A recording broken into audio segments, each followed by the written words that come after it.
Bom, vamos dar início. No estudo passado nós entramos no capítulo 2 de 1 João.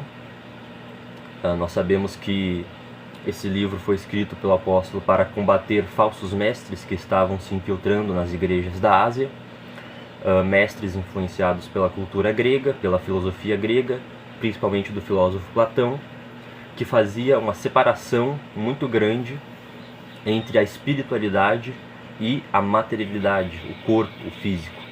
Essa distinção levava a uma exaltação muito grande daquilo que é espiritual e um desprezo daquilo que é material. Esses falsos mestres cometiam então 3 erros principais: o erro moral, a falta de santidade, a falta de obediência a Deus; o erro social, a falta de amor ao próximo; e o erro doutrinário. Eles negavam a verdade sobre quem Jesus é. Eles ensinavam coisas erradas sobre Jesus. O apóstolo João, então, vai escrever esse livro para combater esses falsos mestres. E para combater esses erros, o apóstolo João vai usar 3 argumentos principais: o argumento da verdade, a doutrina correta sobre quem Jesus é; o argumento moral, a obediência à lei de Deus, a necessidade de santidade; e o argumento social, a necessidade do amor ao próximo, de amar uns aos outros. No capítulo 1, o apóstolo João ele apresenta brevemente esses 3 argumentos, esses 3 testes. E no capítulo 2 é o capítulo mais comprido de 1 João, porque no capítulo 2 o apóstolo João ele vai começar a ir mais devagar, desenvolvendo esses 3 testes. No nosso primeiro estudo do capítulo 2, Jesus Cristo, nosso advogado, versículo 1 ao versículo 6 do capítulo 2, o apóstolo João ele apresentou o primeiro teste, o teste da verdade. Apresentou não, ele desenvolveu um pouco mais, né? No capítulo 1 ele já tinha apresentado, no capítulo 2 ele retoma e vai aprofundar um pouco mais. E no versículo 1 ao versículo 6 do capítulo 2, ele aprofundou um pouco mais o teste da verdade, a verdade sobre quem Jesus é. O apóstolo João apresentou várias verdades sobre Jesus, a doutrina correta sobre quem Jesus é. E ele terminou a perícope do versículo 6 falando sobre os mandamentos de Jesus, o mandamento de Jesus. E aqui, nessa passagem que nós vamos ler hoje, que nós vamos estudar hoje, o apóstolo João ele vai falar sobre a obediência, o teste moral, o teste da obediência à lei de Deus, à lei do Senhor. Ele vai aprofundar um pouco mais essa questão. É basicamente isso que vai ser o foco do nosso estudo. Portanto, abra sua Bíblia aí, tenha sua Bíblia aberta no livro de 1 João. Vamos ler o capítulo 2 a partir do versículo 7. O tema do nosso estudo de hoje vai ser Vivendo o Mandamento de Jesus. Vivendo o Mandamento de Jesus. 1 João, capítulo 2, a partir do versículo 7. Assim nos diz a palavra de Deus. Amados, não escrevo a vocês um mandamento novo, mas um mandamento antigo, que vocês têm desde o princípio, a mensagem que ouviram. No entanto, o que escrevo é um mandamento novo, o qual é verdadeiro nele e em vocês, pois as trevas estão se dissipando, e já brilha a verdadeira luz. Quem afirma estar na luz, mas odeia o seu irmão, continua nas trevas. Quem ama o seu irmão permanece na luz, e nele não há causa de tropeço. Mas quem odeia o seu irmão está nas trevas e anda nas trevas. Não sabe para onde vai, porque as trevas o cegaram. Filhinhos, escrevo a vocês porque os seus pecados foram perdoados, graças ao nome de Jesus. Pais, escrevo a vocês porque conhecem aquele que é desde o princípio. Jovens, escrevo a vocês porque venceram o maligno. Filhinhos, escrevi a vocês porque conhecem o Pai. Pais, escrevi a vocês porque conhecem aquele que é desde o princípio. Jovens, eu escrevi a vocês porque são fortes, e em vocês a palavra de Deus permanece, e vocês venceram o maligno. Não amem o mundo, nem o que nele há. Se alguém ama o mundo, o amor do Pai não está nele. Pois tudo que há no mundo, a cobiça da carne, a cobiça dos olhos e a ostentação dos bens, não provém do Pai, mas do mundo. Ora, o mundo e a sua cobiça passam, mas aquele que faz a vontade de Deus permanece para sempre. Vamos buscar o auxílio de Deus? Senhor, nosso Deus, nosso Pai, muito obrigado por mais um dia, por ter aberto nossos olhos essa manhã, por ter nos tirado da cama, pela Tua graça, pela Tua misericórdia que se renova a cada manhã. Nós começamos o nosso dia buscando a Tua presença, buscando a Tua instrução, e nós pedimos a Tua ajuda nesse momento, Pai. Abre a nossa mente para que nós possamos entender a Tua palavra, abre os nossos olhos para que nós percebamos as maravilhas da Tua lei. Nos dá o Teu Espírito, nos guia na Tua palavra, nos ajuda a sermos servos melhores, Pai. É em nome de Jesus que eu peço e Te agradeço. Amém. Graça e paz, irmão Sandro. Bom dia. Bom, como eu dizia então, nessa passagem aqui do capítulo 2, o apóstolo João ele vai começar a aprofundar um pouco mais o teste moral, o teste da obediência a Jesus. Ele terminou o capítulo, a primeira perícope do capítulo 2, do versículo 1 ao versículo 6, ele terminou falando sobre o mandamento de Jesus. E aqui, nessa passagem que nós lemos, ele vai aprofundar um pouco mais esse mandamento. No estudo dessa manhã, portanto, nós vamos aprender 3 aspectos do mandamento de Jesus. 3 aspectos do mandamento de Jesus. Esses 3 aspectos, eles nos ajudam a entender não apenas o que Jesus ordena, mas por que ele ordena e como a obediência aos seus mandamentos transforma a nossa vida, né? Então, aonde estão os 3 aqui, ó? Deixa eu só achar aqui. Primeiro aspecto, a idade do mandamento. João nos mostra que esse mandamento ele é antigo e novo ao mesmo tempo. Antigo na essência, mas novo na sua excelência, na sua plena revelação em Cristo. Está no versículo 7 ao versículo 11. Segundo aspecto do mandamento, a razão, o motivo. João nos lembra que nós obedecemos a Deus porque Ele já realizou uma obra profunda em nós. E essa obra que Deus realizou em nós, o apóstolo João ela fala dela em 3 palavras: pais, filhinhos e jovens. Nós vamos entender muito bem o que isso significa. Está nos versículos 12 ao versículo 14. E por fim, o terceiro aspecto do mandamento de Jesus, que o apóstolo João revela, é a sua... é o seu resultado, aquilo que acontece na nossa vida quando nós obedecemos esse mandamento, a prática do mandamento. João revela que o resultado desse mandamento é a santidade, ou seja, se manifesta na rejeição ao sistema corrompido do mundo. Está no versículo 15 ao versículo 17. Bom dia, pastora Marta, seja bem-vinda. Portanto, esses são os 3 aspectos do mandamento de Jesus que nós vamos meditar essa manhã: a razão, a idade e o seu cumprimento, a sua prática. Esse é o nosso roteiro, que o Espírito Santo nos guie na palavra de Deus, começando com o primeiro aspecto, a identidade, a idade do mandamento de Jesus. O primeiro aspecto do mandamento de Jesus é a sua idade aparentemente contraditória, aparentemente paradoxal. Esse mandamento é antigo e novo ao mesmo tempo. No versículo 7, o texto diz: Amados, não lhes escrevo um mandamento novo, mas um mandamento antigo que vocês têm desde o princípio. O apóstolo João nega qualquer inovação no seu ensino, diferentemente dos falsos mestres, que diziam coisas novas, coisas impressionantes, que eles inventavam misturando filosofia grega e religião cristã. Eles tinham várias novidades impressionantes para ensinar. O apóstolo João não. O apóstolo João diz: irmãos, filhinhos, não escrevo para vocês nada novo. Não estou inventando nada de novo aqui. Escrevo para vocês o mandamento que vocês receberam desde o começo, desde o princípio. Princípio aqui se refere ao começo da vida cristã. Se refere àquele momento em que esses cristãos que receberam essa carta ouviram a mensagem do Evangelho pela primeira vez, ouviram falar de Jesus pela primeira vez e começaram a aprender as coisas simples do Evangelho. Muitas vezes, irmãos, a nossa fé se corrompe, nós cometemos erros doutrinários, quando nós abandonamos aquilo que nós aprendemos no começo. Quando nós damos ouvidos a alguém falando uma coisa nova.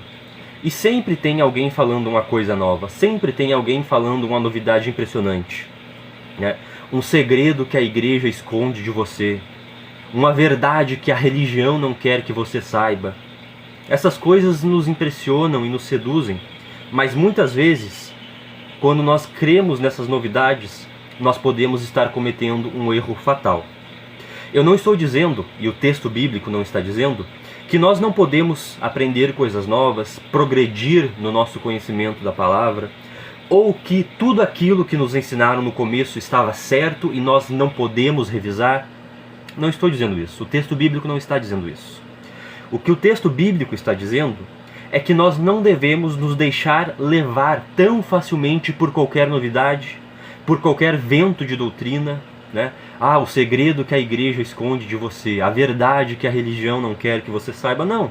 Vamos com calma, vamos na segunda marcha, vamos analisando muito bem, vamos meditando, estudando com muita seriedade para ver se a Bíblia, se é realmente isso que a Bíblia ensina.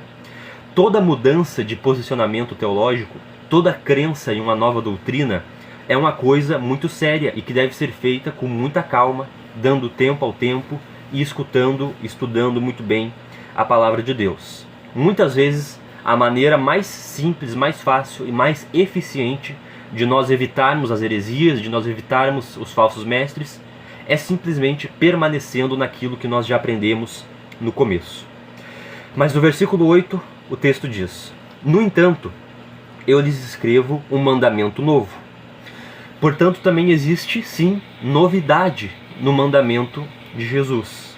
É um mandamento antigo, que foi ouvido desde o princípio, mas também existe uma certa novidade nele.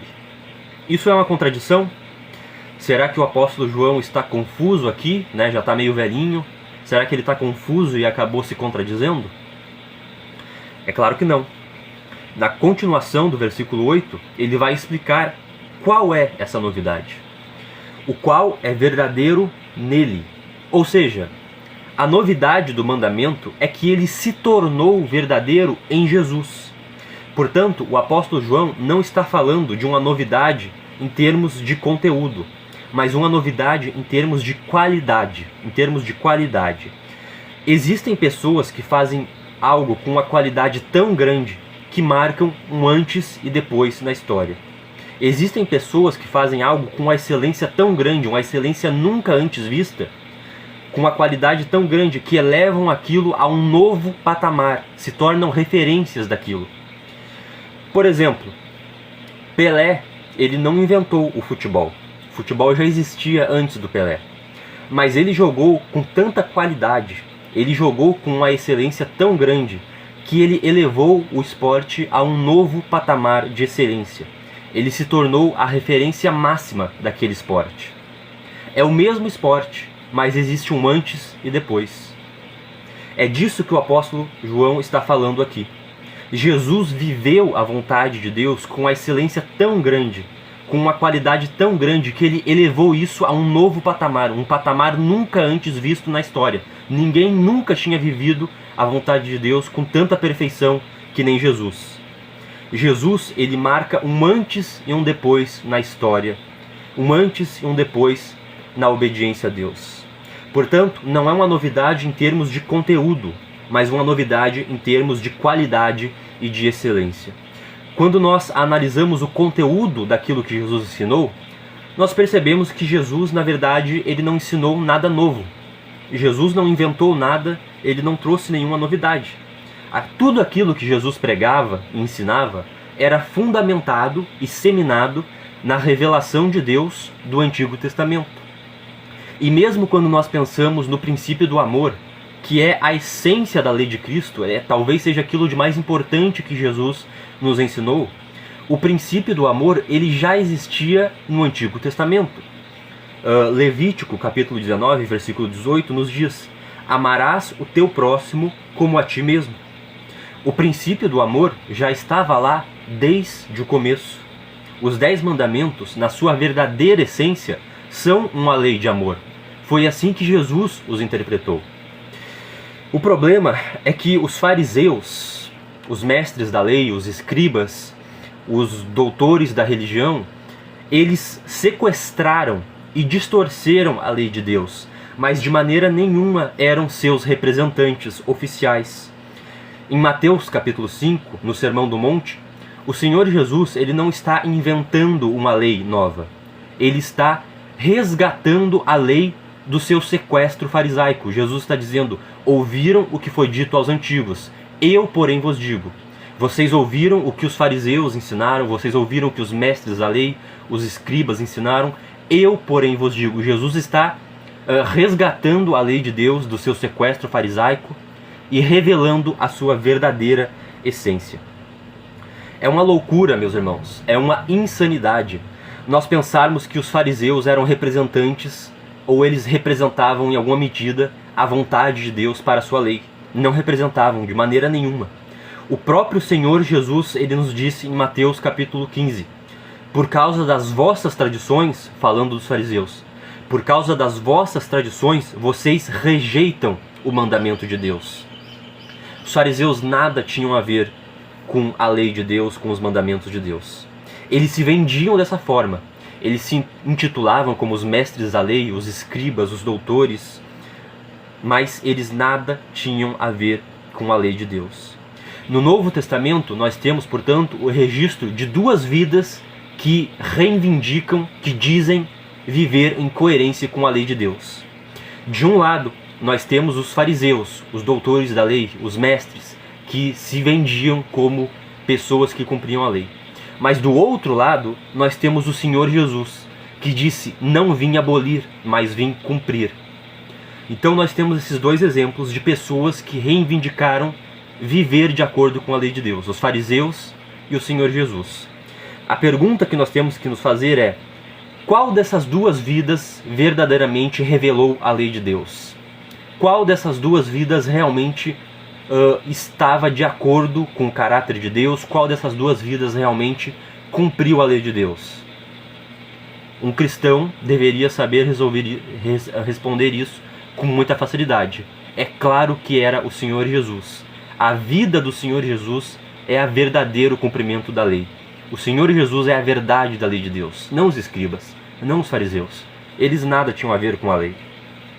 E no final do versículo 8, o apóstolo João diz algo surpreendente: o qual é verdadeiro nele e em vocês, pois as trevas já estão se dissipando e já brilha a verdadeira luz.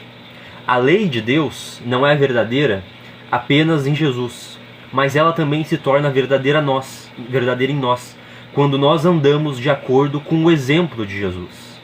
Nós já vimos no capítulo 1 que a luz é usada no livro de 1 João para falar do caráter de Deus, para expressar o caráter de Deus, que é o amor incondicional, é a luz da vida. Quando nós vivemos de acordo com o caráter dele, a escuridão do ódio é dissipada pela verdadeira luz do amor. Mas para isso é preciso haver verdadeira submissão a Deus no coração. Do contrário, todas as nossas justificativas, todas as nossas desculpas, todos os nossos argumentos são falsos. É o que o apóstolo João volta a afirmar no versículo 9. Quem afirma estar na luz, mas odeia o seu irmão, continua nas trevas.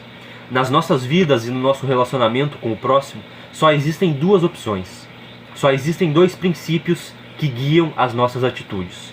Ou a nossa vida é guiada pelo princípio do amor, ou a nossa vida é guiada pelas trevas, pelo ódio, e nós ainda estamos vivendo nas trevas. Não existe meio termo, não existe ficar em cima do muro. O muro já é do diabo. E a pergunta que você deve se fazer é: qual é o princípio que tem guiado a sua vida? É o princípio do amor ou o princípio do ódio? Talvez você pense: mas eu não desejo mal a ninguém, eu não faço nada para prejudicar ninguém, então é claro que eu sou uma boa pessoa. Mas eu preciso te contar que na Bíblia, ódio, odiar, não significa apenas desejar o mal ou fazer o mal. Não.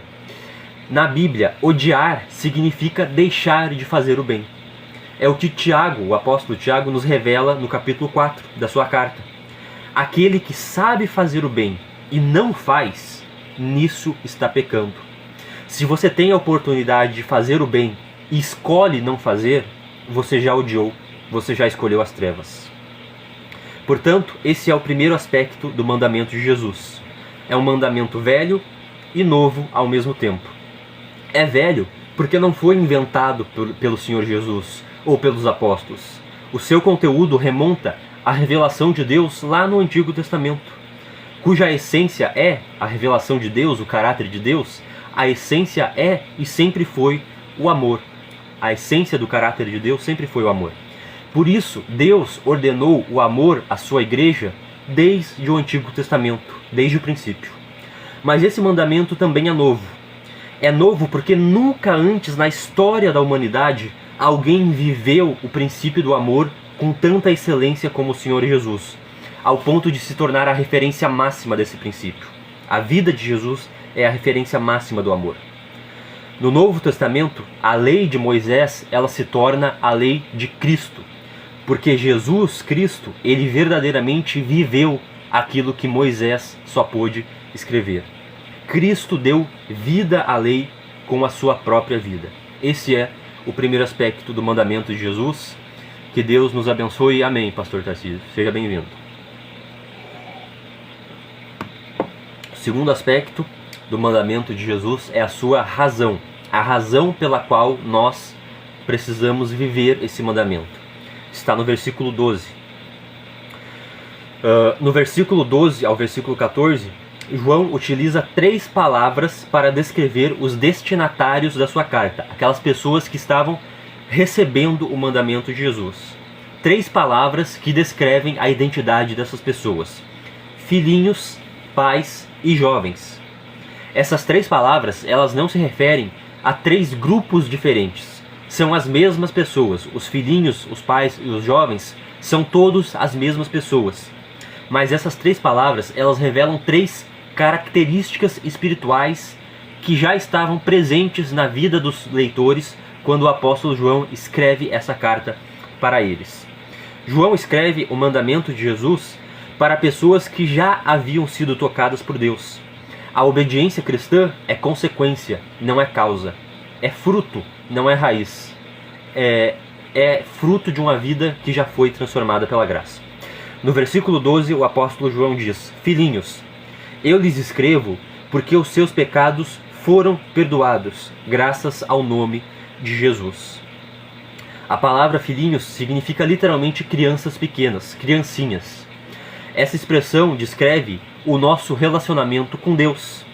Como eu disse na mensagem anterior, em Cristo, quando nós passamos a ter comunhão com Cristo, Deus, ele deixa de ser um juiz raivoso com o martelo na mão e ele se torna um pai amoroso. Um pai amoroso.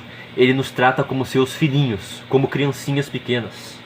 Os seus mandamentos, portanto, os mandamentos de Deus, não são um jugo de escravidão, mas a educação de um pai zeloso, a educação de um pai que educa seus filhos. Essa palavra expressa a nossa dependência de Deus, a nossa necessidade de ajuda e orientação. Uma criança pequena, ela não sobrevive sozinha. Ela até pode aprender, mas aprende com sofrimento e com muitos traumas, quando lhe falta alguém que cuida dela, alguém que orienta dela. Portanto, idealmente, uma criança precisa de uma família. Uma criança precisa de uma família que vai acolher ela, que vai ensinar ela e que vai cuidar dela. Por isso, meus irmãos, é tão importante a igreja. A igreja é a nossa família da fé. Não é possível ser cristão sem congregar e sem viver como corpo. Assim como não é saudável para uma criança crescer sem família, não é saudável para um cristão viver sem igreja, viver sem congregar. É claro que a igreja não é perfeita. Nenhuma família é. A sua também não é. A minha não é. Nenhuma é. Mas nós devemos escolher a igreja pelo mesmo motivo que nós escolhemos a nossa família. Por amor e por obediência a Deus. Nós nos tornamos filhos de Deus quando os nossos pecados são perdoados.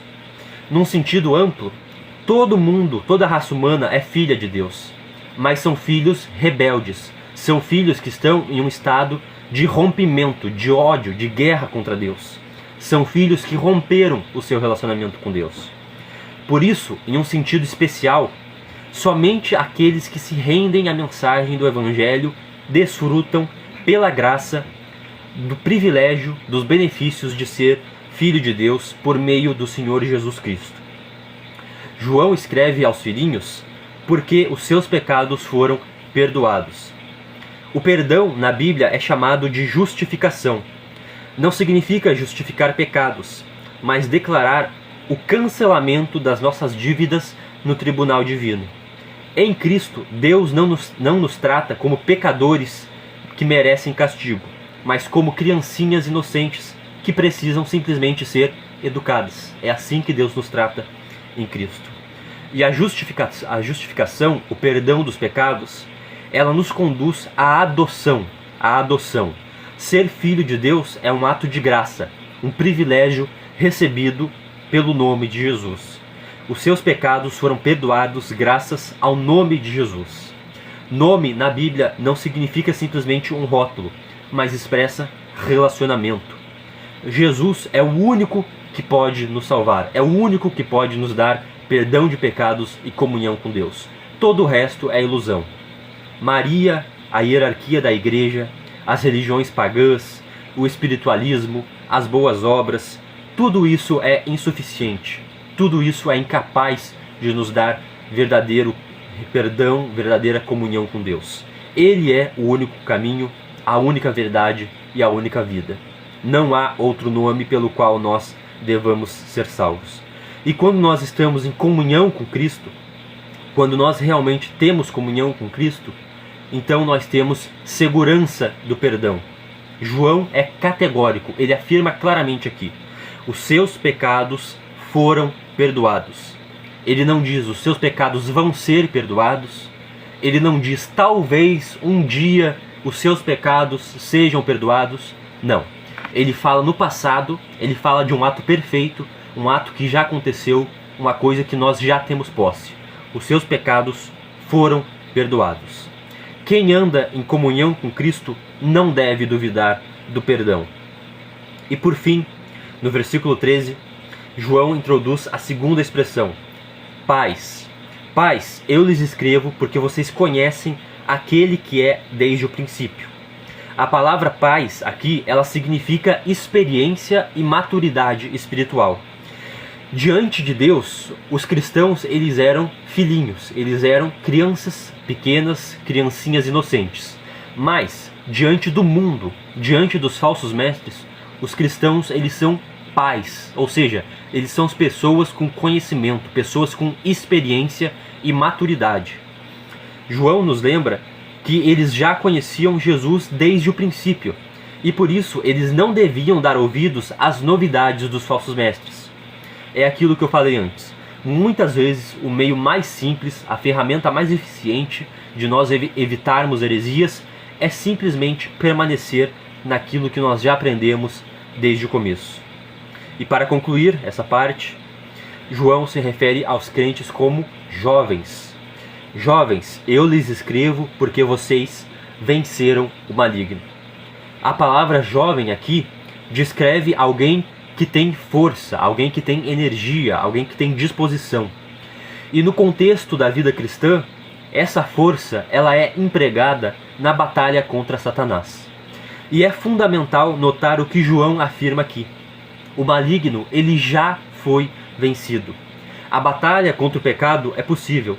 Resistir às tentações do mundo e de Satanás é possível, porque essa batalha já foi vencida. Para mim, é irônico notar que o apóstolo João, ele atribui essa vitória aos jovens. No nosso imaginário, na nossa cabeça, talvez faria mais sentido dizer que os pais venceram o maligno, mas não. O apóstolo João, ele diz aqui que os jovens venceram o maligno. Nós temos a cultura, na nossa cultura moderna, de infantilizar, de passar a mãozinha na cabeça dos nossos jovens, de dizer, ah, não, tá tudo bem, é adolescente, é a idade de fazer coisa errada mesmo, quando crescer amadurece, é só uma fase, né? É só uma fase. E daí, quando nós vamos criando os nossos jovens, aos 12 anos nós dizemos, não, é só uma fase, vai crescer. Com 15 anos, não, é só uma fase, vai crescer. Com 20 anos, 25 anos, 30 anos, não, é só uma fase. Um dia ele vai amadurecer. Mas não é assim que o apóstolo João pensa as coisas. ele diz que a idade que nós vencemos o maligno é justamente na juventude. A juventude é o momento de nós cultivarmos a nossa santidade, a nossa vitória sobre o maligno. E se nós observarmos o final do versículo 14, nós percebemos de que jeito essa vitória acontece. Filhinhos, eu lhes escrevi porque vocês conhecem o Pai, e pais, eu lhes escrevi porque vocês conhecem aquele que é desde o princípio, e jovens, eu lhes escrevi porque vocês são fortes, e em vocês a palavra de Deus permanece, e vocês venceram o maligno. Portanto, a vitória sobre o maligno vem por meio da palavra de Deus. A palavra de Deus, leitura, estudo e prática da palavra de Deus. Ela nos dá conhecimento para andar na luz. Ela nos dá discernimento para compreender a vontade de Deus. E ela nos dá força para praticar a verdade. A palavra de Deus é a espada do Espírito e o escudo da verdade. É uma das nossas maiores armas espirituais contra as tentações do diabo, da carne e do mundo. A palavra de Deus não é só papel, não são só palavras. A palavra de Deus, ela está espiritualmente conectada com o Espírito Santo, que escreveu ela. O Espírito Santo é o autor da palavra de Deus. E onde quer que a palavra de Deus é lida, onde quer que a palavra de Deus é ouvida, onde quer que a palavra de Deus é tratada com reverência, o Espírito Santo se faz presente, capacitando as pessoas para entender e para viver. Ele fortalece todos aqueles que têm reverência para com a sua palavra. A palavra de Deus nunca é vazia. Ela nunca volta vazia. Ela sempre é acompanhada pela presença do Espírito Santo. Isso revela, e foi com a palavra de Deus, foi com a palavra de Deus que Jesus ele venceu Satanás no deserto. O Senhor Jesus, ele era Deus, e ele podia ter destruído Satanás com um simples pensamento. Com uma simples palavra, o Senhor Jesus podia ter destruído Satanás. Mas Jesus, ele escolheu lutar contra o diabo usando a palavra escrita. A arma de Jesus contra o diabo no deserto foi dizer: está escrito. Está escrito, nem só de pão viverá o homem. Está escrito, não tentarás o Senhor teu Deus. Está escrito, ao Senhor teu Deus adorarás e somente a Ele darás culto. Jesus escolheu vencer o diabo com a palavra escrita. Isso revela para nós, meus irmãos, prestem atenção aqui, isso revela para nós a supremacia absoluta da palavra de Deus escrita. A supremacia absoluta. O Senhor Jesus, ele não menciona a autoridade da igreja, a autoridade eclesiástica, ele não menciona a tradição da igreja, ele não menciona nada além da Escritura. A referência máxima para a nossa santidade e para a nossa vida espiritual, a nossa vitória contra o maligno, é a Escritura, é a palavra de Deus escrita. Por isso, nas nossas igrejas, nas igrejas protestantes, nós seguimos a doutrina sola scriptura. A Bíblia é a autoridade suprema, é a autoridade máxima. Nós não rejeitamos a autoridade eclesiástica, nós não rejeitamos a autoridade da tradição da igreja. Nós devemos respeitar a nossa liderança, nós devemos amar a nossa tradição, nós devemos respeitar a doutrina oficial da nossa igreja. Tudo isso é importante. Mas a autoridade máxima para nós é a palavra de Deus. E aquilo que não estiver de acordo com a palavra escrita, nós não podemos aceitar. Nós não podemos aceitar. Tudo isso, todas as coisas são importantes, mas elas devem ser julgadas e avaliadas pela palavra escrita. E aquilo que não estiver de acordo com a palavra escrita, não pode ser aceito. Na nossa igreja, por exemplo, na Igreja Batista, os membros sabem que eles têm liberdade de chegar no pastor e questionar aquilo que ele está ensinando, né? Com reverência, com respeito, é claro, mas eles sabem que eles têm esse direito de questionar, de procurar entender melhor, e não apenas o pastor. Na nossa igreja nós temos outros irmãos que também ensinam, né? Nós temos eu que estou dando esses estudos aqui, e os irmãos da nossa igreja, eles sabem que eles têm pleno direito de chegar para nós e dizer: irmão Gisel, peraí, não entendi muito bem, não foi assim que eu aprendi, e como é que fica aquilo que Jesus disse aqui, como é que fica aquilo que Paulo disse aqui, me ajuda a entender melhor isso, né? Então os nossos membros, eles sabem que eles têm o direito de fazer isso. E nessas horas, meu amigo, nessas horas o pregador, ele precisa ter Bíblia para sustentar aquilo que ele está ensinando. Assim funciona uma igreja séria. Quem deseja ensinar precisa estar fundamentado na Escritura. Tudo aquilo que ele ensina, tudo aquilo que ele diz precisa ter lastro, precisa ter base na Escritura, porque ela é a nossa autoridade máxima. Se a Bíblia falou, a discussão acabou. Acabou. Porque ela é a palavra inspirada, autoritativa, infalível, inerrante de Deus. A nossa regra de fé e obediência. É muito diferente do que acontece nas seitas. Nas seitas, a liderança ela é colocada acima da Bíblia, né? A Escritura, ela é dita que ela é respeitada. Não, nós respeitamos a Bíblia e tudo mais. Mas a opinião do líder, a opinião do pastor, a opinião do mestre, ela é colocada acima da Bíblia, né? Então, quando a opinião do líder ela está diferente da Bíblia, vale a opinião do líder. Quando a tradição da igreja ela está indo ao contrário da Bíblia, vale a tradição da igreja. Isso é o que acontece nas seitas, né? Infelizmente. Tem até um vídeo muito famoso, né, no YouTube. Eu vi um vídeo no YouTube de um sacerdote cristão muito famoso. E nesse vídeo ele dizia que os fiéis da sua igreja, eles não podem abrir a Bíblia para averiguar, para verificar aquilo que o padre está ensinando, né? Esse sacerdote, nesse vídeo, ele dizia que se o fiel da igreja ele abre a Bíblia para verificar aquilo que o padre está ensinando, ele já se tornou protestante, ele já saiu da doutrina da igreja. Infelizmente, isso é ensinado em muitas igrejas. Isso é ensinado em muitas seitas. Mas não é isso que a palavra de Deus nos ensina. A palavra de Deus nos ensina que a Bíblia é a nossa autoridade máxima. Ela é aquilo que nos dá a vitória contra o maligno. Ela é aquilo que nos dá a vitória contra o maligno. Portanto, esse é o segundo aspecto do mandamento de Jesus.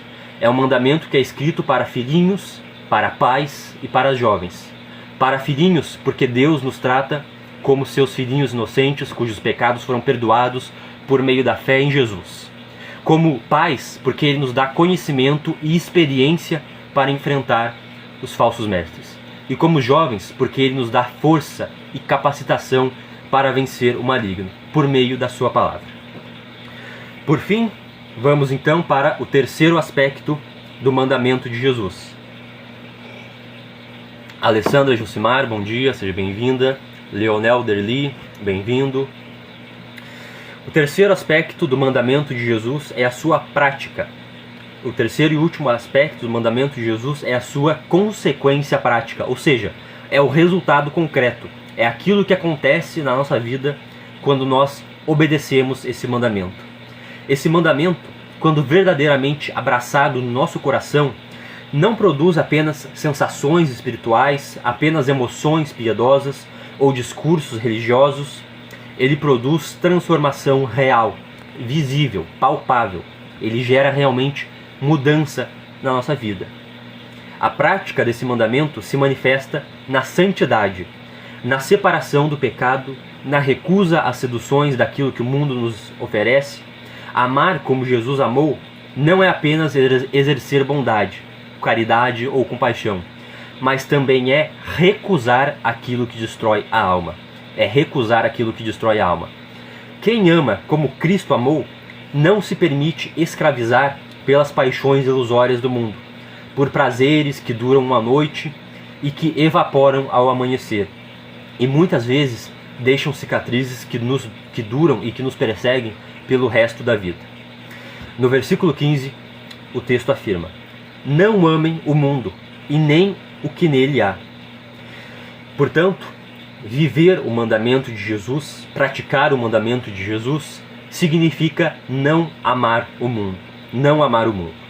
Ele não está fazendo aqui, o apóstolo João, não está fazendo um apelo superficial. Ele está emitindo um alerta profundo, de peso eterno. Mundo aqui não significa a criação de Deus. João não está dizendo que nós não podemos amar a natureza, as árvores, as montanhas, os rios, os animais, aquilo que Deus criou. Não significa isso. Não é isso que nós não devemos amar. Mundo aqui também não significa as pessoas. O apóstolo João não está dizendo que nós não devemos amar as pessoas. Pelo contrário, as pessoas são aquilo que nós devemos amar. As pessoas são o alvo do amor de Deus. Deus ama as pessoas e nos ensina que nós também devemos amá-las como Ele as ama. O termo mundo, aqui nesse contexto, significa um sistema organizado de valores humanos corrompidos, um modo de vida moldado e construído sob princípios que contradizem e rejeitam o caráter de Deus. Ou seja, mundo aqui, quando João ele nos diz não amem o mundo, mundo aqui significa tudo aquilo que vai contra o caráter de Deus, né? Valores, princípios, tudo aquilo que contradiz a santidade de Deus. Não é algo apenas culturalmente diferente de nós. Mundo não é simplesmente uma coisa cultural que é diferente da nossa cultura, não. Mas é aquilo que rivaliza com o caráter de Deus, que vai na direção oposta da santidade e que nos seduz para longe da verdade. E aqui encontramos um ponto crucial. O mandamento de Jesus é o mandamento do amor.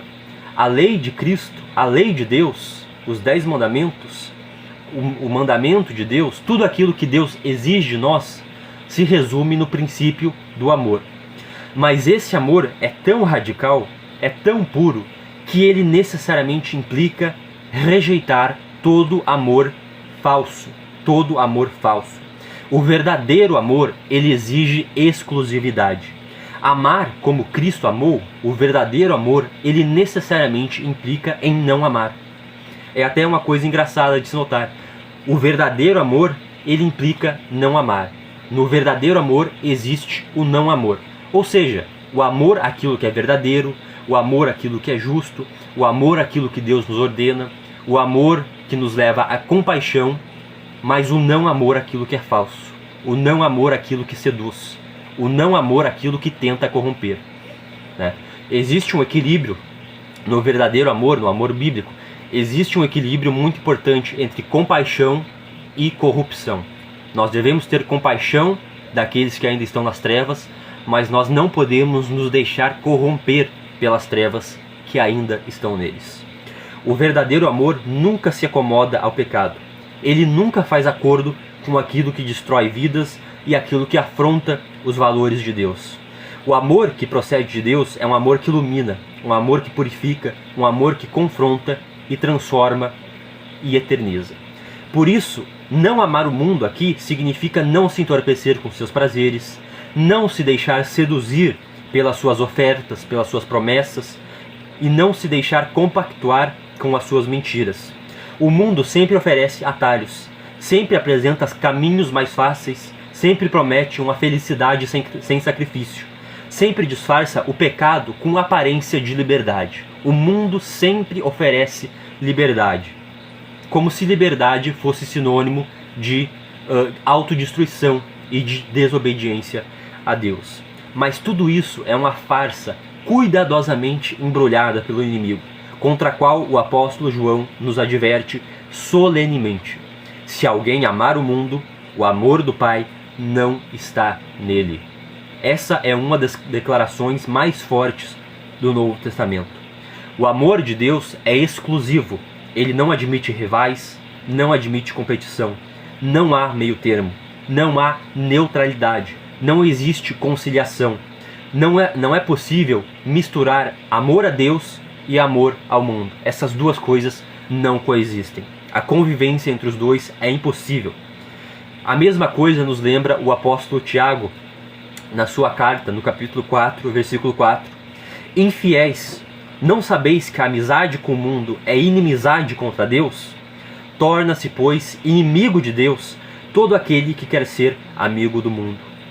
Torna-se, pois, inimigo de Deus todo aquele que quer ser amigo do mundo. Se alguém amar o mundo, o amor do Pai não está nele.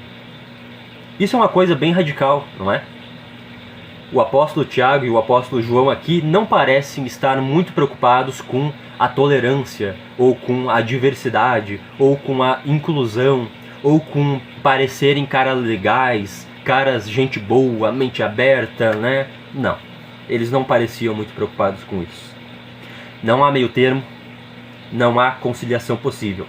Jesus ensina que nós devemos amar Deus acima de todas as coisas. Acima de todas as coisas. E o Senhor Jesus, ele diz ainda que quem ama o seu pai ou a sua mãe mais do que a ele, não é digno dele. Não é digno dele. Isso não significa que nós devemos desprezar a nossa família, mas que nós devemos reconhecer que Deus deve ocupar a prioridade máxima da nossa vida. Deus deve ser o centro absoluto de todas as coisas, a nossa prioridade máxima. Ser cristão não é brincadeira, meus irmãos. Não é passatempo, não é algo que pode ser tratado como secundário, não é ir à igreja ao domingo, não. Ser cristão exige compromisso total, é entrega total, é renúncia de si mesmo. Exige fazer de Deus a nossa prioridade máxima em todas as coisas. E Deus não se contenta com menos do que isso. Por fim, no versículo 16, o apóstolo João explica por que não devemos amar o mundo. Tudo o que há no mundo não provém do Pai. Nada daquilo que o sistema corrompido, o sistema mundano nos oferece, como bem supremo, procede do coração de Deus. Todo prazer brilhante, toda liberdade pecaminosa, toda promessa que tenta seduzir, toda ostentação, nada disso vem de Deus, mas do maligno. E o apóstolo João, então, descreve aquilo que realmente move o mundo. O que está realmente por trás do mundo? O que significa verdadeiramente ser mundano? O que é ser mundano? A cobiça dos olhos, a ostentação dos bens e a cobiça da carne. Esses são os três princípios que movem o mundo. Esses são os três princípios que tentam nos afastar de Deus. Essas três expressões representam categorias fundamentais do pecado humano. Todo pecado tem por detrás esses três princípios. A cobiça da carne é o desejo desenfreado por satisfazer desejos, satisfazer apetites, satisfazer necessidades. Esses desejos, eles foram originalmente criados por Deus, mas o pecado corrompe eles e faz com que nós vivamos apenas para satisfazer esses desejos. Uma vida mundana é uma vida onde nós não abrimos mãos deles, nós não colocamos Deus como nossa prioridade, não. Uma vida mundana é onde nós vivemos prioritariamente para satisfazer esses desejos. A cobiça dos olhos é a obsessão por tudo aquilo que nós vemos, né? Vi um carro, eu quero aquilo. Vi uma roupa, eu quero aquilo. Vi uma casa, eu quero aquilo.